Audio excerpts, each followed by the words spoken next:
Over 600,000 people are declared missing in the United States each year. While the majority of those declared missing are quickly found, unfortunately some missing persons cases are never solved. Foul play, accidental injuries, and mental health issues together probably account for the vast majority of those who are never found, but there always remains that small minority of cases that can't be explained.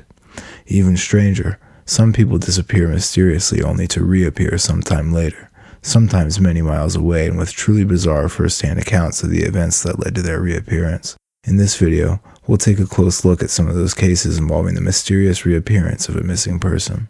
Here's the first story. The first case I'll cover today is the disappearance of Stephen Kubaki, a man who decided to go skiing near Lake Michigan in February 1978. A day later, when Stephen hadn't returned from his ski trip, his family officially reported him missing. A large team then thoroughly searched the area near and around Lake Michigan. They did find a set of footprints likely belonging to Stephen, but these footprints led all the way to the very edge of the water of Lake Michigan before they disappeared, giving the impression that Stephen may have fallen into the water and drowned.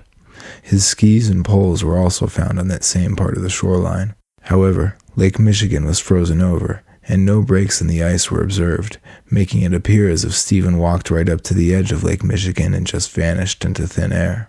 Even stranger, later that same day, Stephen's backpack was discovered near his skis, even though that area had already been searched repeatedly by numerous people. It's as if his backpack just materialized without explanation. The surrounding area was searched thoroughly, but Stephen was nowhere to be found. That is, until 15 months later, when this mysterious missing persons case took another bizarre turn. On May 5, 1979, the family of Stephen Kubaki heard their doorbell ring. Stephen's father opened the door and was utterly shocked to see his missing son, who he hadn't seen for the last 15 months, standing at the door. Obviously, this must have been an overwhelming moment for Stephen and his family.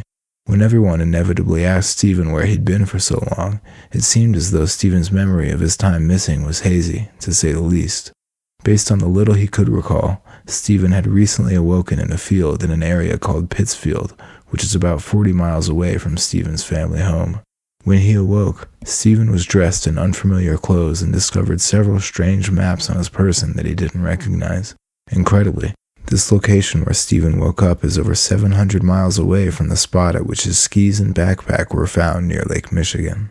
When word got around that Stephen had returned out of the blue, Stephen faced intense media pressure to explain his disappearance and tell the world what happened. However, Stephen refused, saying he had no memory of it.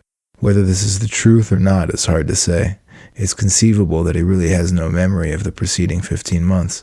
It's also possible that Stephen is just saying this because he's traumatized and doesn't want to speak about what happened.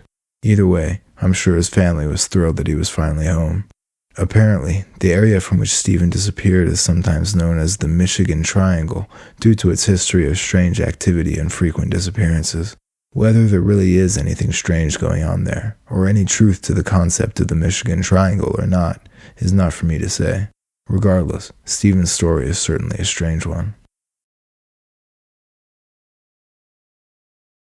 This next case occurred in August of 1897.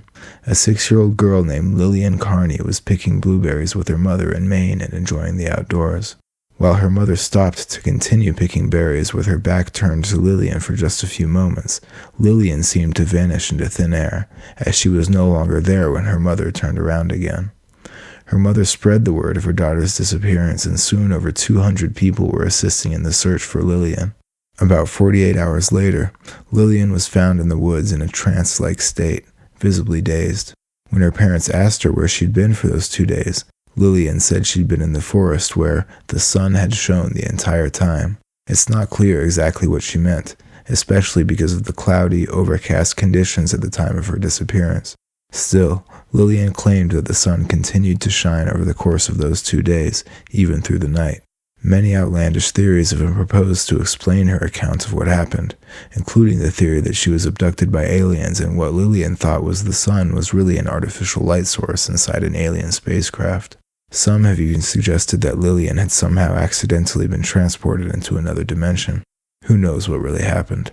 The most important thing is that she was returned unharmed. 1 year later, On August 25th of 1898, an incident occurred with striking similarities to the disappearance and reappearance of Lillian Carney. This time, a 3-year-old girl named Alice Rachel Peck was again following her mother, who was picking berries, when she became lost. Her mother assembled a search team that spread out into the surrounding woods in search of Alice. 3 days later, she was finally found, 5 miles away. Again, she was found in a trance-like state. After gradually coming back to her senses, Alice said that she remembered walking along a strange road, barefoot. She said that the black man guided her home. Another incident from 1898 took place involving a boy named Wofford. Apparently, this young boy was practicing archery near a local river when he felt the sudden urge to catch some fish. He approached the water and set up some stone traps. While doing so, someone he referred to simply as a stranger appeared from deeper in the woods. The stranger said to Wofford that he looked tired and invited the boy to his home for dinner. Wofford decided that the man looked reasonably trustworthy, and so he accepted his invitation. After arriving at the strange man's home, the boy saw who he assumed was the man's family. Additionally, Wofford spotted one of his close friends at the man's house as well, which put him at ease. After dinner, he eventually fell asleep at the man's house. After waking up, Wofford realized that his family was probably worried about him, so he thanked the stranger and told him he needed to go home. In response, the stranger led Wofford outside and directed him to a fork in the path, explaining which way would lead him home. Wofford said he remembered an orchard on one side of the path and a large cornfield on the other side. He started walking down the path when he turned around to wave goodbye to the stranger. Shockingly, when he turned around, the stranger was gone, and so was the orchard and the cornfield. He spun around completely and realized he was deep in the forest, surrounded by trees, the stranger's home nowhere in sight. Thereafter, his family and a local search party found the boy, who was understandably confused. When Wofford saw his friend, who he had previously spotted at the stranger's house, and asked him about it, his friend had no idea what the boy was talking about, and said he'd never been to such a house before. Today's final story involves a 3-year-old girl from northern Michigan in 1868. The girl and her father were spending some time together at her father's lumber camp when the young girl suddenly vanished without a trace, according to her father. The father found 2 local hunters, and the 3 of them proceeded into the surrounding woods to search for his daughter. They walked for hours, constantly calling out to her. After the sun set, the men returned home and they resumed the search the following morning. At first, the 3 men had no luck that morning either, until they heard the sound of a young girl's voice in the nearby woods, although she sounded muffled or muted. The men followed the voice and came upon a river. As they approached the water, they heard a large splash and witnessed a dark shape swimming away from them. Moments later, they finally saw the missing girl, who was standing on a log nearby, missing several items of clothing. At first, the girl refused to speak about what happened. Soon, though, she said that a large figure, who she called Mr. Wolf, had held her prisoner near the water. She said that Mr. Wolf had eaten her hat and taken her shoes, and that she was supposed to remain with Mr. Wolf forever. It's hard to know what to make of these stories. They're certainly fascinating, at the very least. And this handful of stories is just the tip of the iceberg when it comes to bizarre, mysterious accounts related to missing people. It would be very easy to assume that the stories involving children are just the product of overactive imaginations, but the amount of similar stories out there is remarkable. And who knows what's really lurking out there in the remote corners of the deep woods. Regardless, that's all I've got for today's video.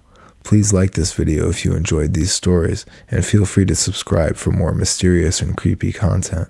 Also, feel free to leave a comment on this video to let me know what kind of content you'd like to see from me in the future. Anyway, thanks for watching.